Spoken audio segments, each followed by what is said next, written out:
Thiruparankundram AIADMK MLA காலமானது குறித்து நமது மதுரை செய்தியாளர் வினோத்திடம் கேட்கலாம். வினோத், வணக்கம். அதிமுக எம்எல்ஏ சீனிவேலுடைய மரணம் உறுதி செய்யப்பட்டு விட்டது.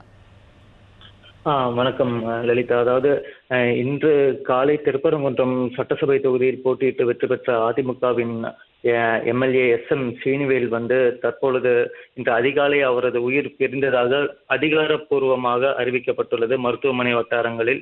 மேலும் இதன் பிறகு அவருடைய உடல் இங்கிருந்து, அதாவது மதுரையிலிருந்து அவரது ஊரான திருப்பரங்குன்றத்தில் இருக்கும் அவரது இல்லத்திற்கு கொண்டு செல்லப்படுகிறது. மேலும் அங்கு பல்வேறு அரசியல் கட்சியை சார்ந்த தலைவர்கள் மற்றும் அதிமுகவின் முக்கிய தலைவர்கள் அவரது உடலுக்கு இறுதி அஞ்சலி செலுத்துகின்றனர். வினோத், எம்எல்ஏ சீனிவேலுக்கு அளிக்கப்பட்டு வந்த சிகிச்சை பற்றி மருத்துவர்கள் என்ன தெரிவித்தனர்? அதாவது கடந்த தேர்தல் அன்று, அதாவது 16ஆம் தேதி இரவு திரு சீனிவேல் அவர்களுக்கு மிக கடுமையான ஒரு மாரடைப்பு வந்ததாகவும் இதைத் தொடர்ந்து அவர் மதுரையில் உள்ள ஒரு தனியார் மருத்துவமனையில் அனுமதிக்கப்பட்டார். மேலும் அங்கு அவருக்கு தீவிர சிகிச்சை அளிக்கப்பட்டு வந்தது. இந்நிலையில் அவருக்கு பிரெயின் ஹாமரேஜ் என சொல்லப்படும் மூளைக்கு செல்லும் ஒரு பிளட், அதாவது இரத்த கசிவு இருப்பதாக கூறி அதற்கும் அவருக்கு அறுவை சிகிச்சை செய்யப்பட்டது. மேலும் இதை தொடர்ந்து அவரது உடல்நலம் மிகவும் மோசமடைந்ததாகவும் மருத்துவமனை வட்டாரங்கள் தெரிவித்தது. இதைத் தொடர்ந்து சீனிவேல் தீவிர மருத்துவ கண்காணிப்பிலே வைக்கப்பட்டிருந்தார். இந்நிலையில் இன்று அதிகாலை திரு சீனிவேல் அவர்கள் உயிரிழந்ததாக மருத்துவமனை வட்டாரத்திலிருந்து அதிகாரப்பூர்வமாக அறிவிக்கப்பட்டுள்ளது.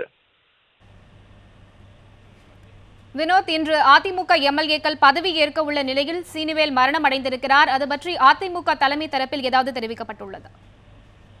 அதாவது நிச்சயமாக, அதாவது முன்னாள் எம்எல்ஏ அதாவது சீனிவேல் அவர்கள் அதிமுகவின் சார்பில் வேட்பாளராக அறிவிக்கப்பட்டார். கடைசியாக அவர் திருப்பரங்குன்றம் தொகுதியில் 2001ஆம் ஆண்டு போட்டியிட்டு வெற்றி பெற்றார். மீண்டும் அவருக்கு அந்த ஒரு 10 வருட இடைவெளியில் அவருக்கு போட்டியிடுவதற்கான வாய்ப்பு கிடைக்காததால் அவரை தீவிர அரசியல் விட்டு சற்று ஒதுங்கி இருந்தார். மேலும் இந்த தேர்தலை பொறுத்தவரை அவருக்கு தலைமையே அவருக்கு இது போல எம்எல்ஏ போட்டியிடுவதற்கான வாய்ப்பு வழங்கியது.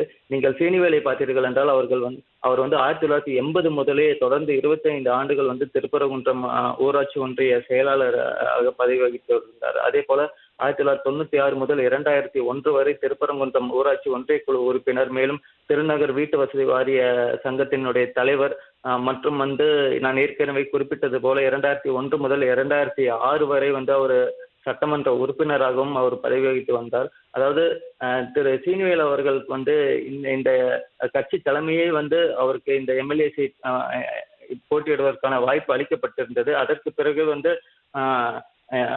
அதாவது அவருடைய உடல்நிலையும் பொருட்படுத்தாமல் அவர் தீவிர பிரச்சாரத்தை மேற்கொண்டு வந்தார். நிலையில் அவருக்கு அந்த உடல்நல குறைவு ஏற்பட்ட உடனே அந்த உடல்நிலை குறித்த தகவல் உடனுக்குடன் தலைமை கழகத்திற்கு, அதாவது அதிமுகவின் தலைமை கழகத்திற்கும் தெரிவிக்கப்பட்டுள்ளது. மேலும் அவரது உடல்நிலையை குறித்த விவரங்கள் அனைத்தும் இங்கு உளவுத்துறை மூலமாக அரசுக்கும் அதிமுகவின் தலைமையகத்திற்கும் உடனுக்குடன் சொல்லப்பட்டு வந்தது. வினோத், உங்களுடைய தகவல்களுக்கு நன்றி.